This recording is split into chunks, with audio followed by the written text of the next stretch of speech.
بیٹے اس اسلام کے لیے، اس دین کے لیے ہمیں بہت کچھ دینا پڑتا ہے، پھر یہ دین ہمیں اپنا تھوڑا سا حصہ عطا کرتا ہے۔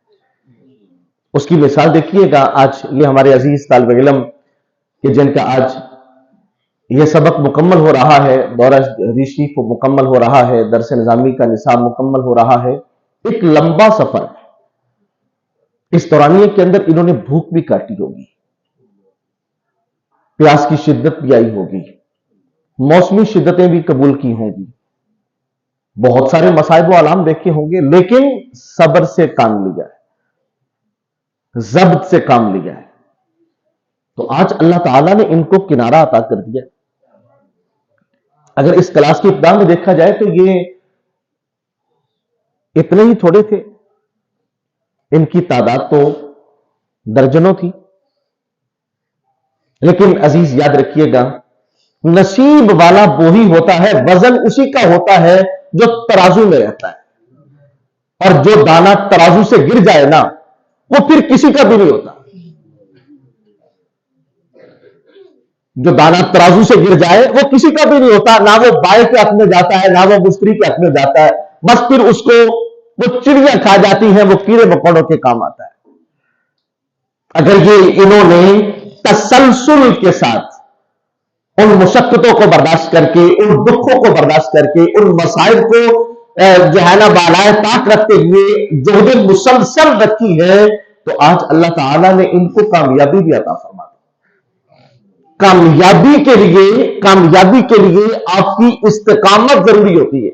دیکھیے حضرت سلمان فارسی رضی اللہ تعالیٰ عنہ نے کتنے لمبے سفر کاٹے، کتنی صعوبتیں برداشت کی ہے، اور کہاں وہ غلامی کی زنجیریں، اور کہاں امام الانبیاء صلی اللہ علیہ وسلم اپنے اصحاب سے سونا اکٹھا کروا کے حضرت سلمان فارسی کی قیمت ادا کر کے محمد مصطفیٰ ان کو آزادی دلوا رہے ہیں۔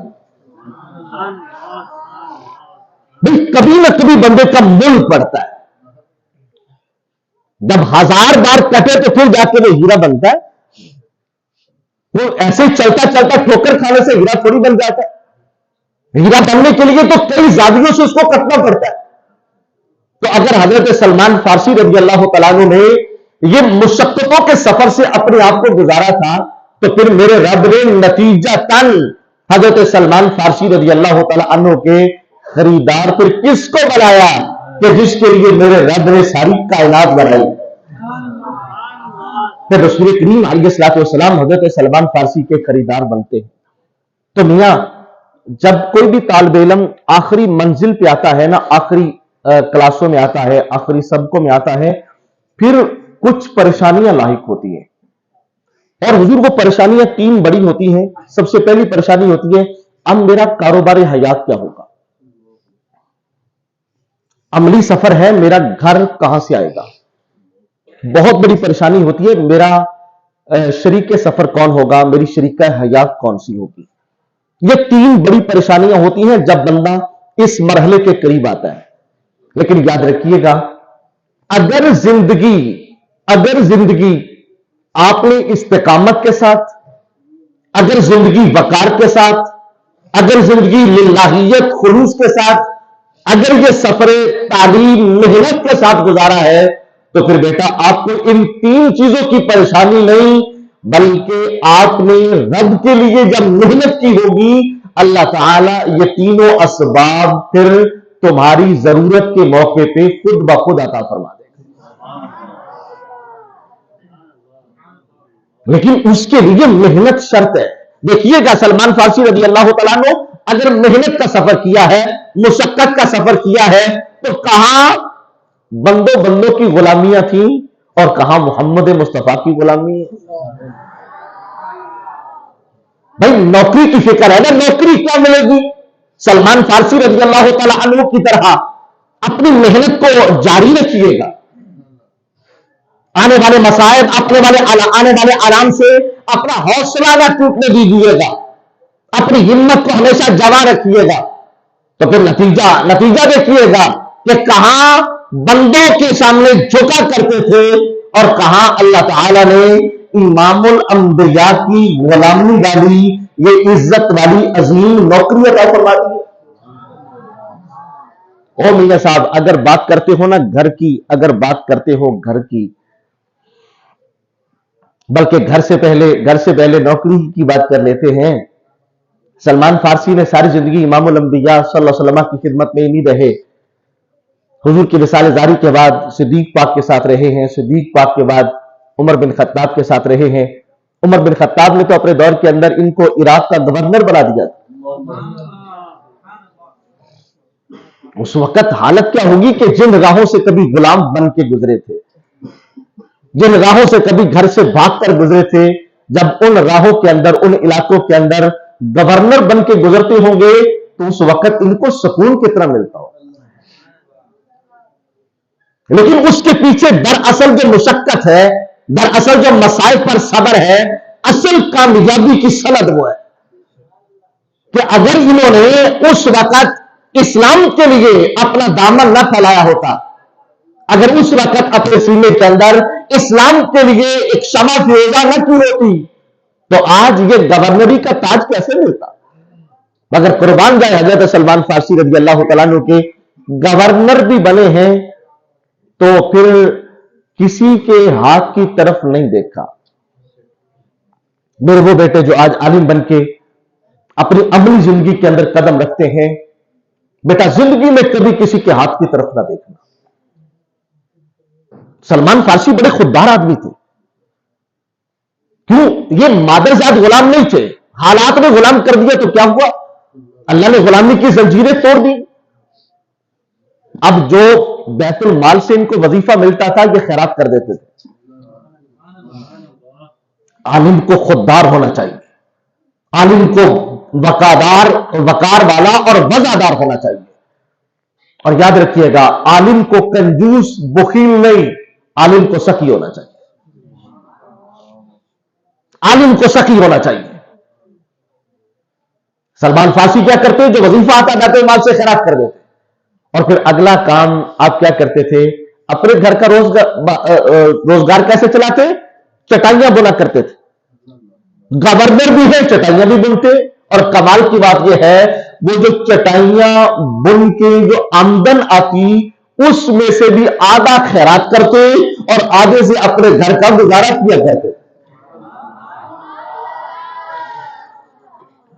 تو یہ عالم کی زندگی کے اندر ایک یہ درس ہونا چاہیے، یہ سبق ہونا چاہیے، عالم کی زندگی کے اندر یہ منزل ہونی چاہیے۔ سب سے پہلی بات کہ میں نے اپنے ہاتھ سے کما کے کھانا ہے، اور پھر صرف کمانا ہی نہیں ہے بلکہ میں نے اپنے کھانے کے لیے، اپنے بچوں کی ضروریات کے لیے نہیں بلکہ میں نے مخلوق خدا کے لیے کچھ کرنا ہے۔ کیوں؟ اس لیے کہ حضور ارشاد فرماتے ہیں واللہ فی عون العبد ما کان العبد فی عون اخیہ، کہ وہ بندہ جو بندوں کے لیے کچھ کرتا ہے پھر اس کے اپنے کام سے اللہ اس کو یوں بے نیاز کرتا ہے کہ اس کے کام اللہ اپنی مہربانی سے حل کر دیتا ہے۔ سلمان فارسی رضی اللہ تعالیٰ عنہ کو بہترین جاب مل گئی ہے، کہاں غلامی اور کہاں گورنر، لیکن گورنری کے اندر بھی سادگی ہے۔ حضور گورنر بن کر بھی سرکاری مکان میں نہیں، وہاں پر کسی ضرورت مند کو بٹھا دیا، خود جھونپڑی میں رہتے۔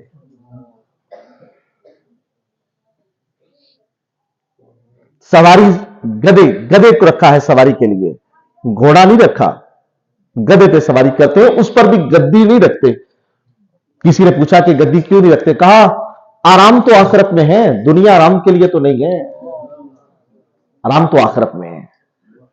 مطلب یہ ہوا کہ یہ گورنری اور گورنری کے ساتھ بہت کچھ کا مل جانا، مراعات کا مل جانا، یہ بھی منزل نہیں ہے۔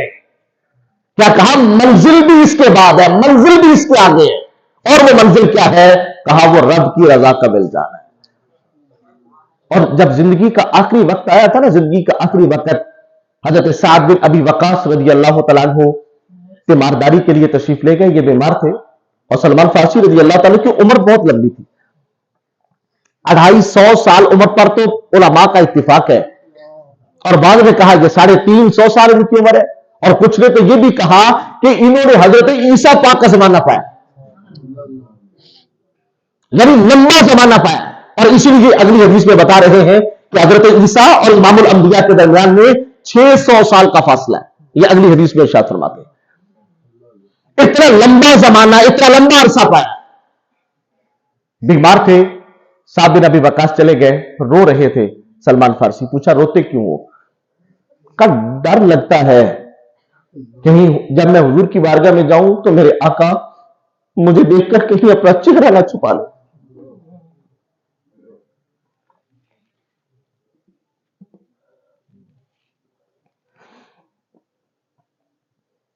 کا ڈر لگتا ہے اس بات سے کہیں حضور اپنا چہرہ نہ چھپا لے. کا سلمان فارسی کس وجہ سے چہرہ چھپانا ہے، کس وجہ سے ڈرتے ہو؟ تو سلمان فارسی نے کہا تھا کہ حضور نے فرمایا تھا مال جمع نہ کرنا، مال جمع نہ کرنا. صاحب بن ابی وقاص نے پوچھا بتاؤ تیرے پاس کیا ہے؟ کہا تو دیکھتا نہیں ہے یہ میرے پاس کمبل ہے.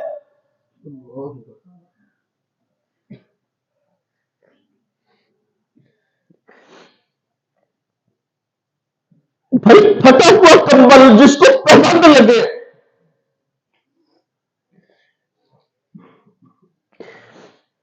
وہ پھٹا ہوا پسند لگا کمبل صاحب بن ابی وقاص کے سامنے کر کے کہا بھائی کیا یہ کمبل نہیں ہے میرے پاس؟ اگر میں گھر میں یہ کمبل رکھتا ہوں تو بتاؤ کیا منہ لے کے در مصطفیٰ پہ جاؤں گا؟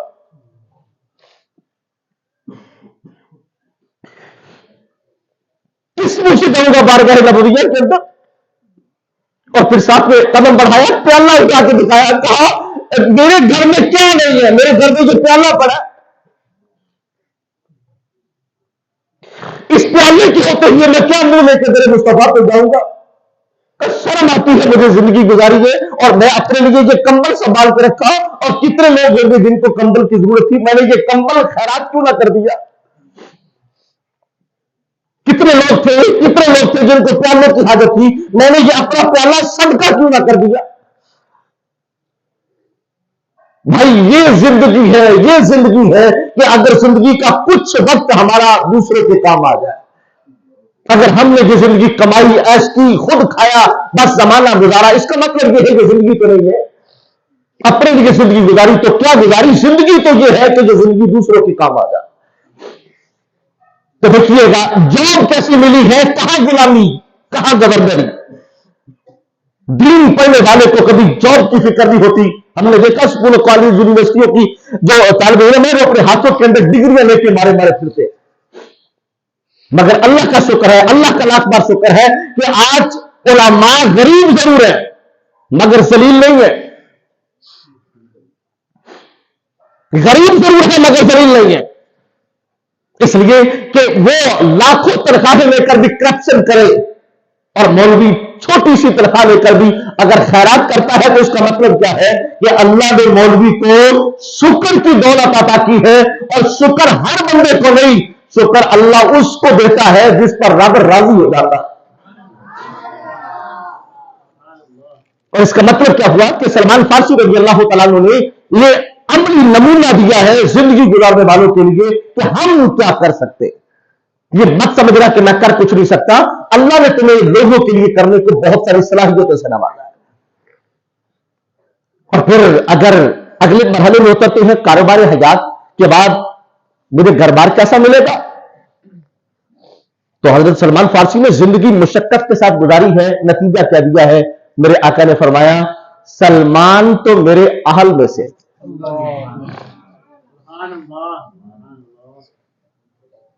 ساری زندگی کی عیش و عشرت ایک طرف، صرف ایک میرے آقا کا یہ جملہ جو سلمان فارسی کے حق کے اندر ہے یہ ایک طرف. کیا کہا؟ سلمان فارسی تو میرے اہل میں سے ہے. اور کسی کو کوئی اپنا کہے، کسی کو کوئی اپنا کہے، سلمان فارسی کو محمد مصطفیٰ اپنا کہے. عالم کی زندگی کی سند یہ ہے، عالم کی زندگی کی سند یہ ہے. اور فقیر کی منشا یہ ہے کہ جب اس کی زندگی کا آخر آئے نا تو جن کے لیے زندگی گزاری ہے کم از کم وہ تو فرما دے آنے دے یہ ہمارا ہے. اگر میرا زندگی میں ہم نے یہ نہیں کمایا نا تو اس کا پھر مطلب یہ ہم نے کچھ نہیں کمایا، یہ زندگی ہم نے بیکار گزاری ہے. اور اگر کمائی ہے تو وہ کیا ہے؟ وہ اللہ کی رضا ہے اور اللہ کے پیارے محبوب کی رضا. اور میرے آقا نے ارشاد فرمایا تھا، فرمایا جنت 3 بندوں کا انتظار کرتی ہے، جنت 3 بندوں کی چاہت رکھتی ہے۔ پوچھا حضور وہ 3 بندے کون سے؟ فرمایا علی بن ابی طالب، عمار بن یاسر، اور تیسرا کون سا؟ فرمایا سلمان فارسی۔ بھائی ہمارے 3 مسئلے ہیں جب ہم اس اختتامی نشست تک پہنچتے ہیں، 3 بڑے مسئلے ہوتے ہیں۔ کاروبار کیا ہوگا، میرا گھر بار کیا ہوگا، میری شریکہ حیات کون ہوگی۔ یہاں تینوں مسئلے حل ہو رہے ہیں اگر تو اپنے اندر خدمت خلق کا جذبہ لے، دوسروں کے کام آنے کے لیے جذبہ رکھے اور مشقتوں کو بالائے طاق رکھے، تو پھر یہ تینوں چیزیں تو اللہ نے پیدا تیرے لیے کی ہے۔ بلکہ اگر آپ قرآن مجید برہان رشید کا سہارا لیں تو یہ مضمون بڑے اچھے طریقے سے سمجھ آ جاتا ہے۔ سرکار سیدنا موسیٰ کلیم اللہ علی نبی کے نام علیہ الصلوۃ والسلام اللہ کے حکم پہ ہجرت کر کے دوسرے علاقے میں تشریف لے کے جا رہے ہیں۔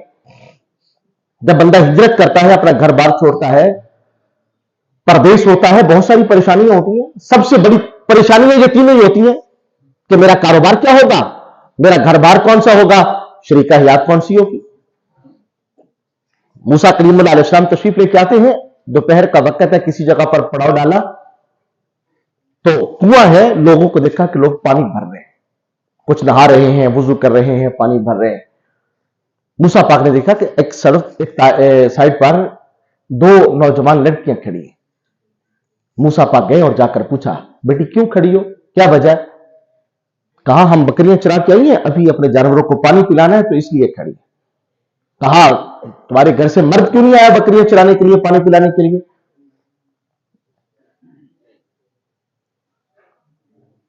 تو بیٹیوں نے جواب دیا، کہا ہمارا بھائی کوئی نہیں ہے، ابا جی بوڑھے، وَأَبُونَا شَيْخٌ کبیر، ہمارے ابا بوڑھے، اس وجہ سے ضرورت بنی کہ ہمیں آنا پڑا۔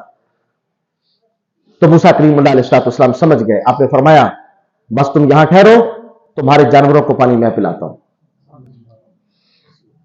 آج ہم جب عالم بن جائیں گے نا تو پھر کسی کی ہیلپ کرتے ہوئے ہمارے ہاتھ کانپیں گے، لے میں مولوی ہوں کہ ہوں میں کسی سے کم آواں، اب میں عالم ہوں میں کسی کی خدمت کروں، اب میں عالم ہوں میں کسی کے ساتھ بھلا کروں۔ وہ نہیں میاں، عالم کی زندگی بھلا کرنے سے جو ہے نا وہ تعبیر ہوتی ہے، اس کی زندگی بھلے کے لیے ہوتی ہے بس۔ بلکہ میں تو سمجھتا ہوں عالم کو اللہ پیدا ہی مخلوق خدا کے لیے کرتا ہے، اپنے لیے تو یہ پیدا ہی نہیں ہوتا۔ تو بھائی دیکھیے نبوت سے بڑی کوئی سند ہے؟ موسیٰ کلیم اللہ علیہ السلام مقام کون سا ہے؟ مقام نبوت ہے۔ اور کام کیا کر رہے ہیں؟ فرمایا ٹھہریے میں اپنی بکریوں، آپ کی بکریوں کو پانی میں پلاتا ہوں۔ لوگوں کو سائڈ پہ کیا، بکریوں کو پانی پلایا، کہا جاؤ تم اب جانور لے کے گھروں کو جاؤ۔ جانور لے کے وہ گھروں کو رخصت ہو گئی۔ جب گھر پہنچی تو باپ نے سوال کیا آج بڑی جلدی آتی ہو؟ یہ ماں باپ کی بڑی فکریں ہوتی ہیں، بیٹیاں جلدی آ جائیں پھر بھی پریشان ہو جاتے ہیں، لیٹ آئے پھر بھی پریشان ہوتے ہیں، یہ ماں باپ کی بڑی فکریں ہوتی ہیں۔ کہا جلدی سے آ گئے ہو، کیا وجہ؟ کہا بابا اور تو کوئی وجہ نہیں ہے، صرف یہ ہے کہ آج ایک بڑا اچھا آدمی ہمیں ملا، اس نے ہماری بکریوں کو پانی پلا دیا۔ پہلے ہم انتظار کرتی تھی مرد حضرات وہ پانی پلا کے چلے جائیں گے تو پھر ہم پانی پلائیں گی، تو آج وہ آگے بڑھا، اس نے لوگوں کو سائڈ پہ کیا، ہماری بکریوں کو پانی پلا دیا، تو اس لیے ہمارا وقت بچ گیا۔ تو ایک بیٹی نے کہا بابا کافی عرصے سے آپ کوئی نوکر ڈھونڈ رہے ہیں اور کہتے تھے کہ بیٹیوں والا گھر ہے، کوئی اچھا نوکر مل جائے گا تو رکھ لیں گے۔ کہا اگر آپ پسند کریں تو اسی کو اپنے گھر کا خادم نہ رکھ لیں۔ قرآن پاک کہتا ہے ان خیر من استاجرت القوی الامین۔ اس بیٹی نے سفارش کرتے ہوئے کہا بابا آپ نے خود ہی تو بتایا ہے کہ بہترین مزدور وہ ہوتا ہے کہ جو طاقتور بھی ہو اور حیا والا بھی۔ اور کا کمال یہ ہے اس نے ہماری بکریوں کو پانی بھی پلایا اور ہماری طرف آنکھ اٹھا کے دیکھا بھی نہیں۔ طاقتور اس قدر ہے کہ لوگوں کو سائڈ پہ کر کے بکریوں کو پانی پلا رہا ہے بغیر اجرت کے، بغیر لالچ کے، اور حیا اس قدر ہے کہ آنکھ اٹھا کے بھی نہیں دیکھ رہا۔ آج تو ہمارے معاشرے کو کسی کی نظر ایسی لگ گئی ہے کہ کوئی سخی کسی بیوہ عورت کو اگر زکات بھی دیتا ہے تو اس کے پیچھے بھی اس کا کوئی خاص مطلب ہوتا ہے، کسی یتیم بیٹی کے سر پہ ہاتھ بھی رکھتا ہے تو کوئی مطلب خاص رکھا ہوتا ہے۔ لیکن یہاں دیکھیے گا بیٹیوں کی طرف نظر اٹھا کے بھی نہیں دیکھا، عزیز طالب علم، میں آپ کو نصیحت یہ کرنا چاہتا ہوں، آپ کی زندگی بہت ساری خیر خانیوں کے ساتھ تعبیر ہوگی. لوگ آپ کو اپنے گھروں کے اندر جگہ دیں گے، لوگ آپ کو اپنے افراد خانہ کا مقام دیں گے، تو اس وقت کیا کرنا؟ لوگوں کے اس اعتماد کو ٹھیس نہ پہنچانا.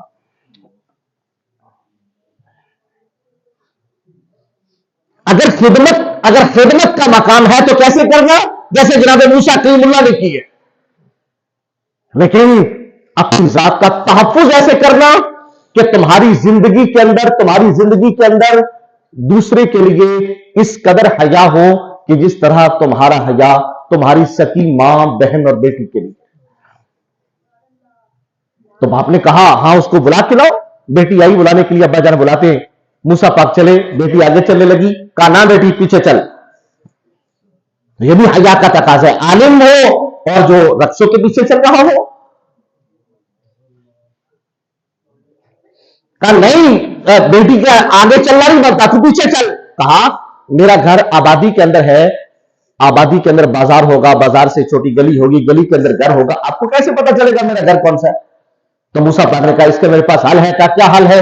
کہا یہ میرا عصا پکڑیے گا، جدھر کو موڑنا ہو زمین پہ مار دینا، مجھے پتا چل جائے گا، میں ادھر کو ٹرن لے لوں گا، ادھر مڑ جاؤں گا.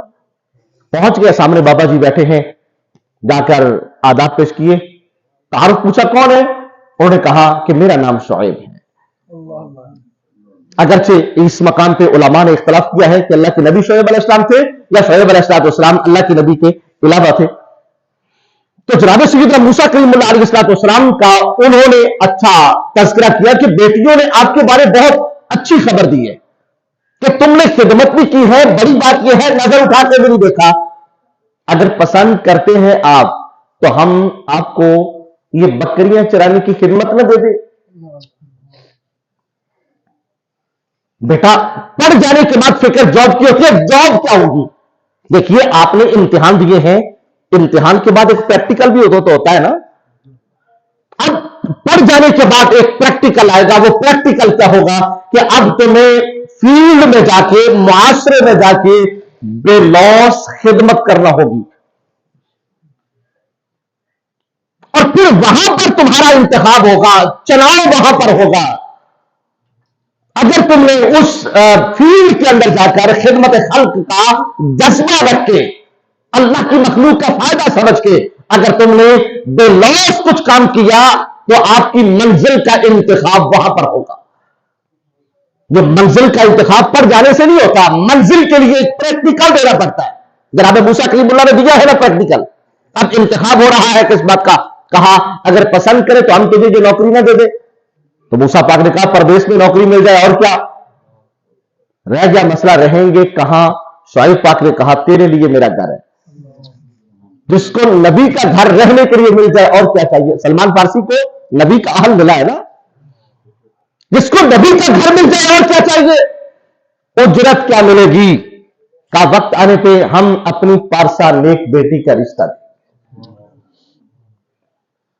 بیٹا یہ تین ہماری ضرورتیں ہیں، طبعی ہے، فطرتی ہے. اور پڑھ جانے کے بعد تین بڑی ٹینشن ہے. مجھے یاد ہے میرا وہ زمانہ جس دن میں پہلے دن پڑھ کے اپنے گھر آیا تھا، تو وہ میری زندگی کی پہلی رات تھی کہ عشاء کے بعد فجر تک میری آنکھ نہیں لگی تھی. صرف یہ سوچتے ہو میں نے کرنا کیا ہے.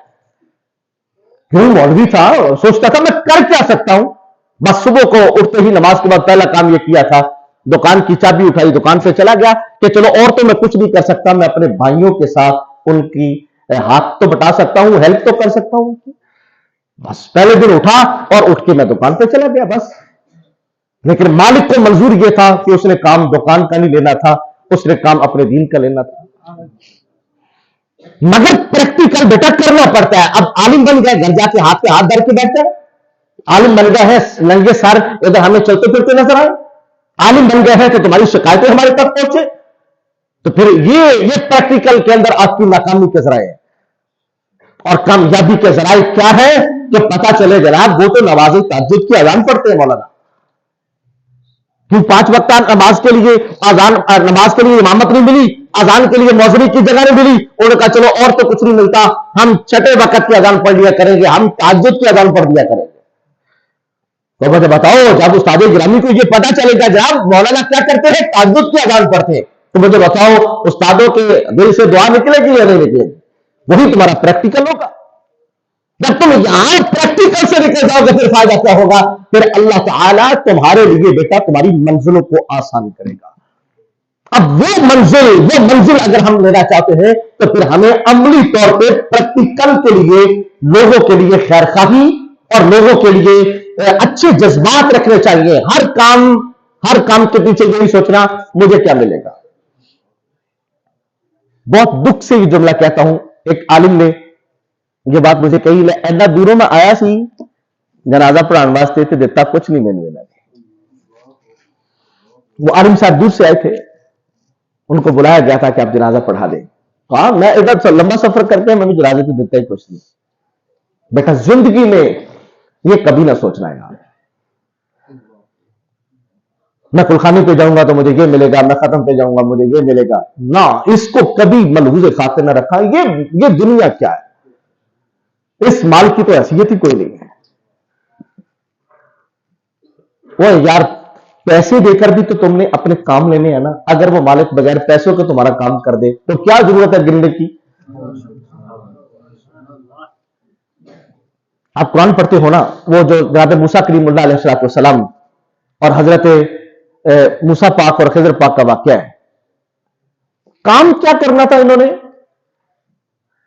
ماں کو باپ کو نیک اولاد دینی تھی اور وہ یتیموں کی دیوار سیدھی کرنی تھی. ایک اچھا جذبہ لے کے نکلے تھے نا. کشتی میں سوار ہوئے تھے تو انہوں نے پیسے لیے تھے. بھائی اپنی نیت اچھی کر کے نکلے تو تمہیں پیسے گرنے کی حاجت کیا ہے؟ کشتی والوں نے کیا کہا تھا؟ نہیں صوفی صاحب تھوڑے کو پیسے ویسے لاتے چنگے لگ گئے.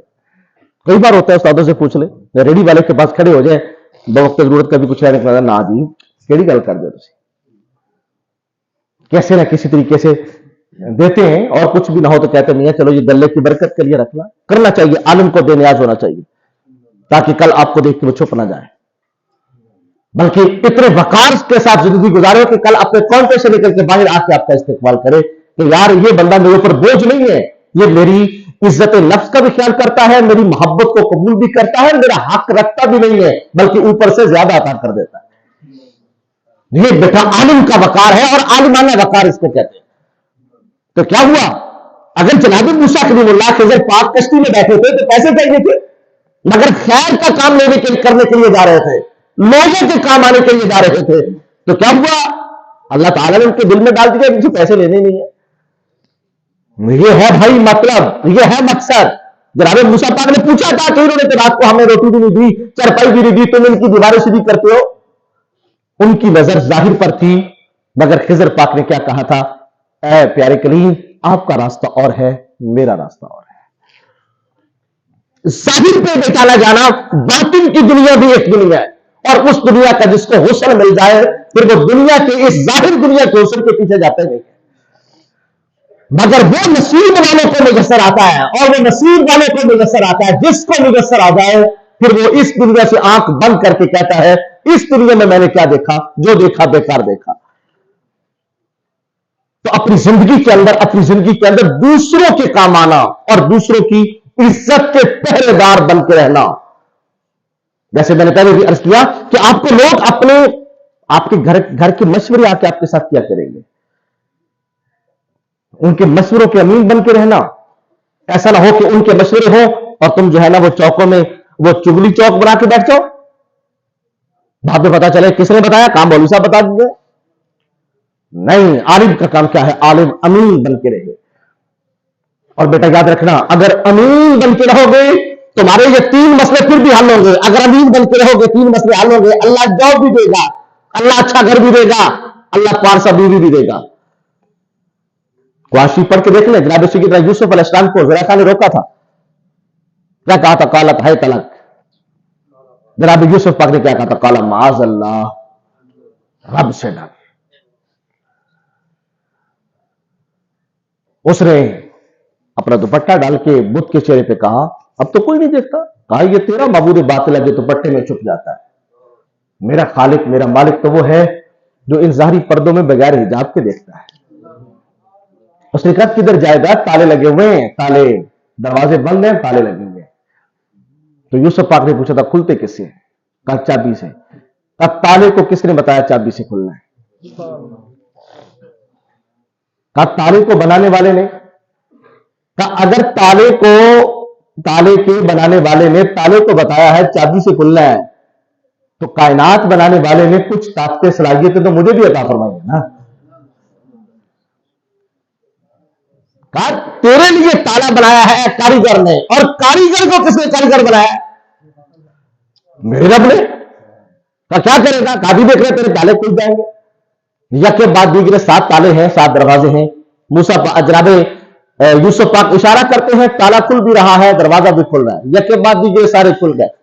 آخری دروازے پہ پہنچے، زلیخا نے کہا یہ تو نکل گیا میرے ہاتھ سے، آ کے پیچھے سے پلو پکڑ لیا۔ تو جناب یوسف پاک نے کہا تھا مولا تو کریم ہے، اگر تو میرے ہاتھ کو یہ طاقت دیتا ہے، اشارہ ہو تو تالا بھی کھلتا ہے، اشارہ ہو دروازہ بھی کھلتا ہے، مولا اس کے دل کی بند گرہ بھی کھل، اس کو توفیق توبہ بھی عطا کر دے، توفیق توبہ بھی عطا کر دے۔ بیٹا اگر زندگی میں کوئی برائی کی طرف بلائے، توفیق توبہ مانگنا رب سے، اپنے لیے بھی اس کے لیے، اس لیے کہ عالم امین ہوتا ہے، عالم دوسروں کی عزتوں کا راکھا ہوتا ہے، عالم دوسروں کی عزتوں کا پہرے دار ہوتا ہے۔ لیکن اگر عالم دوسروں کی عزتوں کا پہرے دار نہیں ہے، عالم اگر دوسروں کی عزتوں کا ڈاکہ ڈالنے والا ہے، تو اس کا پھر مطلب یہ ہے کہ وہ بڑا اچھا کہا تھا، رہزن نے جان بخشی تو راہبر بدل گیا، موجوں سے بچ کے نکلا تھا تو ساحل نکل گیا۔ لوگ چوروں ڈاکوؤں سے بچ کے عالم پہ اعتماد کرے، اگر عالم بھی لوٹنے والا بن جائے تو مجھے بتاؤ پھر اس سے بچ کر قوم نے جانا کدھر ہے؟ قوم تو ہمارے اوپر بھروسہ دینداری کر کے یار یہ دیندار ہے۔ علامہ اسماعیل حقی علیہ الرحمٰن نے بڑا اچھا لکھا، کہا جب وہ زلیخا بلا رہی تھی نا اپنی طرف، تو حضرت یعقوب اللہ کی طرف سے سامنے آ گئے، اپنی داڑھی کے اندر ہاتھ پھیر کے کہتے ہیں اے یوسف میری بگی داڑھی دیکھنا، میری بگی داڑھی دیکھنا۔ بیٹا اگر زندگی کبھی اس موڑ پہ لا کے کھڑا کر دے، برائی کے بغیر چارہ نہ ہو، اس وقت ہماری داڑیاں دیکھ لینا کہ سفید داڑیوں والے استادوں نے واسطہ ڈال کے کہا تھا ان داڑیوں کا حیا کرنا، ان داڑیوں کا حیا کرنا۔ بس اس وقت اپنے بوڑھے باپ کی داڑھی دیکھ لینا، اپنی بوڑھی ماں کا وہ پرانا پھٹا ہوا دوپٹہ دیکھ لینا، اور ان بوڑھے بزرگوں خادموں کو دیکھنا جو تمہارے جوتے سیدھے کرتے ہیں عالم سمجھ کے، اور ان محنت کش مزدوروں کی مزدوری دیکھنا جو 24 گھنٹے مزدوریاں کر کے وہ آ کے تمہاری مٹھی کے اندر خدمت کر کے جاتے ہیں نا، ان کو دیکھ کر، ان کا خلوص دیکھ کر کیا کرنا؟ اس وقت برائی سے رک جانا۔ یار لوگ مجھے کیا سمجھتے ہیں، لوگ مجھے کیا کہتے ہیں، لوگوں کا میرے بارے نظریہ کیا ہے، بس اس وقت اس بات کو اپنے اوپر طاری کر دینا کہ نہیں، اب میرا حق اس گناہ کی طرف جانا نہیں بنتا، بلکہ میرا حق خیر کی طرف جانا بنتا ہے۔ اب جناب یوسف پاک کو نہیں پتا تھا کہ آگے تو میرے پابند سلاسل ہے، 12 سال کی قید کا زمانہ ہے، اور قید کو سینے سے لگا لیا ہے، برائی کی طرف نہیں گئے۔ کیوں؟ ایک لمحے کی لذت ہے اور زندگی بھر کا عذاب ہے۔ کہ یہ سزا مجھے برداشت ہے، یہ قید و بند کی صحبت مجھے برداشت ہے، لیکن برائی کی طرف میں قدم نہیں اٹھا سکتا، اس لیے کہ مجھے میرے رب نے امین بنایا۔ اور پھر کس لیے قدم نہیں اٹھایا؟ کہ میں نے کسی گھر کا نمک کھایا کہ جب اس بازار مصر کے اندر اٹیوں میں میرا من لگ رہا تھا، جو عزیز مصر میرا خریدار بنا تھا، آج میں اسی کی عزت پہ ٹوٹ پڑوں، آج میں اسی کی عزت پہ ڈاکہ ڈال دوں۔ تو جناب سیدنا یوسف علیہ السلام نے اگر اس وقت اس بات کا احساس کرتے ہوئے عزیز مصر کی عزت پہ پہرا دے کر اس پابند سلاسل کو ہونا سینے سے لگایا تھا، تو پھر جو وہاں تک پہنچاتا ہے وہ رب وہاں سے نکالنا بھی تو جانتا ہے نا۔ اس لیے کہ اگر بات لوگوں پہ ہوتی نا، یار ہم کہتے ہیں لوگ کیا کہیں گے، اگر بات لوگوں پہ ہوتی نا، بھائیوں نے تو کنویں میں ڈال کے مار دیا تھا، قافلے والوں نے تو منڈی میں لا کے بیچ کے کام مکا دیا تھا، اور زلیخا نے تو پابند سلاسل کروا کے اپنی دشمنی کا، اپنے اس انکار کا بدلہ لے لیا تھا۔ مگر میرے رب نے مہربانی کیا کی تھی، کرم کیا کیا تھا اس وقت میرے رب نے وہ پابند سلاسل کہاں اور کہاں، مصر کا بادشاہ۔ مسئلہ ہے نا جاب کا، مسئلہ ہے نوکری کا، تو یہ نوکریاں لوگوں کے ہاتھ میں نہیں ہے، یہ رزق تمہارے خدا کے ہاتھ میں، اور خدا کے ہاتھ میں تمہارا رزق کیسے ہے؟ جہاں دیکھیے گا اس نے جیل خانے سے نکال کے میرے رب نے حضرت یوسف علیہ السلام کو مصر کا تاج و تخت عطا کیا۔ اگر بات آپ گھر کی کریں تو یہی جو شاہی محل ہے وہ جناب یوسف پاک کو مل رہا ہے۔ اگر بات آپ بیوی کی کریں تو لوگوں کو بیویاں اللہ بچپن سے جوان کر کے دیتا ہے، جناب یوسف کو بیوی اللہ نے بڑھاپے سے جوان کر کے دی۔ یہ کوئی مسئلہ نہیں ہے، اللہ نے یہ رزق نوکریاں مولانا پیدا تمہارے لیے کی ہیں۔ کمائی کی دنیا کھائیں گے ہم، صرف دین کی برکت ہے یار، تو پھر پیسے کی وجہ سے ہم کرپشن کریں، پیسے کی وجہ سے ہم دو نمبری کریں، اور پیسے کے لالچ کے اندر ہم مارے پھرے کیوں میرے؟ اس لیے کہ جو پتھر کے اندر کیڑوں کو رزق دیتا ہے وہ دین پڑھنے پڑھانے والوں کو رزق نہیں دیتا۔ میں کبھی بھی نہیں سوچنا کہ مجھے کسی کے سامنے ہاتھ پھیلانا پڑے، بلکہ ہمیشہ کیا کرنا، دینے والے بننا، مانگنے والے نہیں۔ اور اگر دینے کی توفیق مل جائے تو اللہ کا شکر ادا کرنا، ہزار بار سجدے کرنا، مولا تیرا شکر ہے تو نے مجھے دینے والوں میں رکھا ہے، دینے والے بنے اور مانگنے والوں میں مجھے نہیں بنایا۔ شکر ادا کرنا اس پہ اپنے رب کا۔ اور یہ سب کچھ اللہ تعالیٰ نے تمہارے لیے پیدا کیا ہے۔ اسی بخاری شریف کے اگر آپ 2 ابواب پیچھے جائیں تو یہ حدیث پاک آتی ہے، یہ حدیث پاک ہے 3937 حضرت عبد الرحمن بن عوف رضی اللہ تعالی عنہ کے۔ یہ بات ہے کہ نبی پاک نے جب مدینہ منورہ میں آ کے مواخات قائم کی تھی، حضرت عبد الرحمن بن عوف رضی اللہ تعالیٰ عنہ کو نبی پاک علیہ الصلوۃ والسلام نے حضرت سعد بن ربیع انصاری کے ساتھ بھائی بنایا۔ سعد بن ربیع نے کیا کہا تو میرا بھائی بن گیا ہے، یہ میرا باغ ہے، آدھا بھاگ تیرا ہے، یہ میرا گھر ہے، آدھا باغ تیرا ہے، قبول کر، آدھا گھر قبول کر۔ عبد الرحمن بن عوف نے کہا تجھے تیرا مال بھی نصیب ہو، تجھے تیرا گھر بھی نصیب ہو۔ کا پھر تقاضا کیا؟ کہا بس مجھے یہ بتا دے مدینے کا بازار کون سا ہے، بس مجھے یہ دکھا دے۔ بازار دکھا دیا گیا۔ عبد الرحمن بن عوف رضی اللہ تعالیٰ عنہ نے جا کر اپنی محنت مزدوری شروع کر دی۔ وقت گزرا، کچھ ہی وقت گزرا، ایک دن اللہ کے نبی نے رنگ لگا ہوا دیکھا، وہ شادی والا رنگ، تو سرکار علیہ الصلوۃ والسلام نے سوال کیا عبد الرحمن بن عوف سے کہ مہیم یا عبد الرحمن، اور بڑے رنگ لگے خیر ہے، پنجابی جو بڑے رنگ لائی پھر کی گل خیر ہے۔ عرض کی میں نے شادی کر لی ہے، تو میرے آقا صلی اللہ علیہ وسلم نے پوچھا اچھا بتا اس کو کچھ مہر بھی دیا؟ کیونکہ ہم مولوی کہتے ہیں اور نہیں تو پتا جی پھر سیدھا مولوی ہوتے ہیں، مہربانی کرو ہے، اگر 1 کلو فروٹ لے کے بھی ہمیں منہ ملنا کیا کرنا نہیں۔ میرے آقا نے خودداری سمجھائی کہ میرے اصحاب میں خودداری کیسی ہے، اور پوچھا بتا وہ جو شادی کی ہے تو کوئی حق مہر بھی دیا ہے؟ عرض کیے جی حضور دیا ہے۔ کیا دیا ہے؟ کہا یا رسول اللہ صلی اللہ علیہ وسلم وزن نبات من ذهب، کہ میں نے کھجور کی گٹھلی کے برابر سونا دیا ہے۔ آج بڑے جناب چودھری کے بڑے ملک پہ فلانے ٹمکانے، جب حق مار کی باری ہے شری لکھ دے، اور شری میں مفتی صاحب کہتے ہیں 10,000 ہے، وہ کہتے ہیں کل تھی تو مولوی 5,000 لکھ دے سی، وہ 10,000 کب سے آ گئے؟ یہ ہمارا مزاج ہوتا ہے، لیکن یہاں دیکھنا خودداری کیا ہے کہ شادی کی ہے، حالانکہ گھر بار کاروبار حیات سب کچھ تو پیچھے چھوڑ کے آ گئے تھے۔ تو یہاں دیکھیے گا نوکری ملی ہے تو بازار کے اندر مدینہ کے بازار کا رب نے تاجر بنایا۔ اگر گھر کی بات ہے تو اللہ نے مدینہ میں گھر دیا ہے، اور اگر شادی کی بات ہے تو عبد الرحمن بن عوف یہ کھجور کی گٹلی کے برابر سونا دے کے ایک مدینہ منورہ کی عزت دار بیٹی سے نکاح فرما رہے۔ بیٹا اس بات کو کبھی زندگی میں نہ لائیے گا میرا کیا بنے گا، لیکن کیا کیجیے گا، صرف خدمت خلق، خیر خواہی میں آگے، اور دوسرا حیا کا دامن بیٹا ہمیشہ اپنے ہاتھ میں رکھیے گا. آپ سرکار سیدنا غوث پاک کے والد گرامی کا یہ واقعہ پڑھتے سنتے ہو. کیا کیا تھا؟ صرف خوف تھا یار ایک سیب کا مجھے حساب دینا پڑے گا. تو مجھے بتائیے گا کیا اللہ نے یہ بظاہر دیکھی جائے تو سزا ہے اتنے سال کے لیے باغبانی کر، حقیقت میں دیکھا جائے تو نوکری مل گئی ہے. گھر کی بات ہے تو ایک سال گھر مل رہا ہے، بیوی کی بات ہے تو پارسا عورت مل رہی ہے جس نے غیر محرم کو دیکھا بھی نہیں ہے.